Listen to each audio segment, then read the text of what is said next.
Hi viewers எல்லோருக்கும் வணக்கம். இன்று தங்கத்தோட விலை கிராமிற்கு ரூ. 105 குறைஞ்சதுங்க. இப்படிப்பட்ட சூழ்நிலையில் நாளைக்கு தங்கத்தோட விலை அதிகரிக்குமா குறையுமா, இப்போ என்ன ஸ்டேட்டஸில் இருக்குது அப்படிங்க பற்றியெல்லாம் இந்த வீடியோவில் நம்ம பார்த்துடலாம். அதற்கு முன்னதாக நம்ம சேனலை சப்ஸ்கிரைப் பண்ணாமல் இருந்தால் சப்ஸ்கிரைப் பண்ணிங்க, கூடவே பெல் பட்டனை கிளிக் பண்ணிக்கோங்க. வாங்க வீடியோக்குள்ளே போகலாம். தங்கத்தோட விலை பார்த்தீங்கன்னா நேற்று கிராமிற்கு ரூ. 15 குறைஞ்சதுங்க. இன்று ரூ. 105 குறைந்து மொத்தமாக 2 நாட்களில் கிராமிற்கு ரூ. 120 குறைஞ்சிருக்குங்க. ஸோ இன்று 22 கேரட் 1 கிராம் ரூ. 9200 விற்பனை செய்யப்பட்டு வந்துட்டுருக்கு. இதனைத் தொடர்ந்து வெள்ளியோட விலையில் எந்த ஒரு மாற்றம் இல்லாமல் புதிய உச்சமாக ரூ. 120 விற்பனை செய்யப்பட்டு வந்துட்டுருக்குங்க. இப்படிப்பட்ட சூழ்நிலையில் இப்போ மாலை 4 மணி நிலவரப்படி எப்படி இருக்குது அப்படின்னு சொல்லி பார்த்தீங்கன்னா, தங்கத்தோட விலை வந்து பார்த்தீங்கன்னா மதியம் ஒரு 1 மணி 2 மணி அந்த டைம்லலாம் பார்த்தீங்கன்னா நல்லாவே ஒரு சின்ன ஒரு இறக்கம் போச்சுங்க. அது மட்டும் இல்லாமல் இறக்கம் போயிட்டு இருந்தது. இப்போ வந்து டக்குன்னு கொஞ்சம் இன்க்ரீஸ் மீண்டும் வந்து ஆயிருக்கு. அதாவது காலையில் நம்மளுக்கு என்ன ரேட் ஃபிக்ஸ் ஆச்சோ அதே நிலவரத்தில் தான் இருக்குது.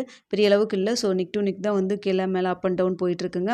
அது மட்டும் இல்லாமல் யுஎஸ் டாலருக்கு நிகரான இந்திய ரூபாயின் மதிப்பு நம்மளுக்கு ஒரு 25 பைசா வந்து வீழ்ச்சி அடைஞ்சிருக்குங்க. அதன் காரணமாக பார்த்தீங்கன்னா தங்கத்தோட விலை சர்வதேச லெவலில் குறைஞ்சாலும் இப்போ இருக்கிற ஸ்டேட்டஸ் படி பார்க்கும் பொழுது கொஞ்சம் அதிகரிக்கும் முகமாக தான் இருப்பதற்கான வாய்ப்பு இருக்குது. ஏன்னா யுஎஸ் டாலருக்கு நிகரான இந்திய ரூபாயின் மதிப்பு ஒரு 25 பைசா கிட்ட நம்மளுக்கு இந்த வீழ்ச்சி அடைஞ்சிருக்குங்க. ஸோ பார்த்திங்கன்னா இன்று 2வது முறையாக அப்டேட் ஆகிறதுக்கான வாய்ப்புகள் மிக கம்மியாக தான் இருக்குது. ஸோ பார்த்திங்கன்னா இதே ஸ்டேட்டஸ் நாளைக்கு தொடர்ந்துச்சுன்னா இப்போ தற்போதைய விலை ரூ. 9200 விற்பனை செய்யப்பட்டு வருது இல்லைங்களா. ஸோ அந்த ரூ. 9200 கிராமிற்கு ரூ. 10 ரூ. 30 வரைக்கும் ப்ளஸ் ஆர் மைனஸ் இருப்பதற்கான வாய்ப்புகள் தான் இருக்குது. ஸோ பெரிய அளவுக்கு வந்து அதாவது குறைஞ்ச இதாகவே இல்லை, அதிகரிக்கும் முகமாகவே இல்லைங்க. அப் அண்ட் டவுன் மாறி மாறி வருது. அது மட்டும் இல்லாமல் யுஎஸ் டாலருக்கு நிகரான இந்திய ரூபாயின் மதிப்பு ஏற்கனவே சொன்னபடி 25 பைசா வீழ்ச்சி அடைஞ்சிருக்கு. தற்பொழுது பார்த்தீங்கன்னா ரூ. 86.25 அந்த ரேஞ்சில் இருக்குது. காலையில் நம்மளுக்கு ரேட் ஃபிக்ஸ் ஆகிற டைமில் ரூ.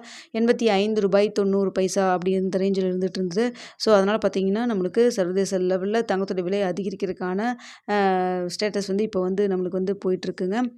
அடுத்த வெள்ளியோட விலை பார்த்தீங்கன்னா ரூ. 120 விற்பனை செய்யப்பட்டு வந்துட்டுருக்குங்க. ஸோ இப்போ இருக்க ஸ்டேட்டஸ் படி பார்க்கும்போது வெள்ளியோட விலையில் ஒரு ரூபாய் அதிகரிக்கிறதுக்கான வாய்ப்புகள் தான் தற்பொழுது இருக்குது. ஸோ பார்த்திங்கன்னா இதே ரேஞ்சில் நம்மளுக்கு இருக்குமா, இல்லை வந்து ஏதாவது அப் அண்ட் டவுன் மாற்றம் இருக்குமா அப்படிங்கிறது இரவு ஒரு 8 மணி நிலவரப்படி நம்மளுக்கு என்ன ஸ்டேட்டஸில் இருக்குது அப்படிங்கிறத உங்களுக்கு தெரியப்படுத்துகிறேங்க. அது மட்டும் இல்லாமல் இஸ்ரேல் ஈரானுக்கு இடையே வந்து போர் பதற்றம் ரொம்ப அதிகமாகவே இருந்துகிட்ருக்கு. ஸோ ஈரான்லேருந்து பார்த்திங்கன்னா இந்தியர்கள்லாம் வெளியேறிட்டுருக்காங்க. ஸோ அதனால் பார்த்திங்கன்னா போர் பதற்றமும் போயிட்டுருக்குது. தற்பொழுது இருக்கக்கூடிய சூழ்நிலையில் தங்கத்தோட விலை வந்து அதிகரிக்கிறதுக்கான வாய்ப்புகள் தான் வந்து அதாவது அந்த நிலவரம் தான் போயிட்டுருக்குங்க. ஆனாலுமே பார்த்திங்கன்னா யூஎஸில் நாளைக்கு ரேட் கட் வந்து அனௌன்ஸ் பண்ணுவாங்க. ஸோ யூஎஸில் ஏதாவது ரேட் கட் அனௌன்ஸ் பண்ணுறதை பொறுத்து தங்கத்தோட விலை மேலும் வந்து அப் அண்ட் டவுன் மாறுவதற்கான வாய்ப்புகளும் இருக்கலாம். நம்மளுக்கு வந்து என்ன சொல்கிறாங்க, அதாவது யூஎஸில் என்ன ரேட் கட் அனௌன்ஸ் பண்ணியிருக்காங்க அப்படிங்கிறது வியாழக்கிழமை நமக்கு தெரிய வரும். தெரிய வந்தோன்னே உங்களுக்கு நான் வந்து தெரியப்படுத்துகிறேங்க. ஸோ இப்போ இருக்க ஸ்டேட்டஸ் படி பார்க்கும்பொழுது ரூ. 9200 கிராமிற்கு ரூ. 10 30 வரைக்கும் ப்ளஸ் ஆர் மைனஸ் இருப்பதற்கான வாய்ப்புகள் தான் இருக்குது. வெள்ளி கிராமிற்கு ரூ. 1 அதிகரிக்கான வாய்ப்புகள் தான் இருக்குது. இந்த வீடியோ உங்களுக்கு பிடிச்சிருக்குன்னு நினைக்கிறேன். பிடிச்சிருந்தா லைக் பண்ணுங்கள், ஷேர் பண்ணுங்கள், மறக்காமல் சப்ஸ்கிரைப்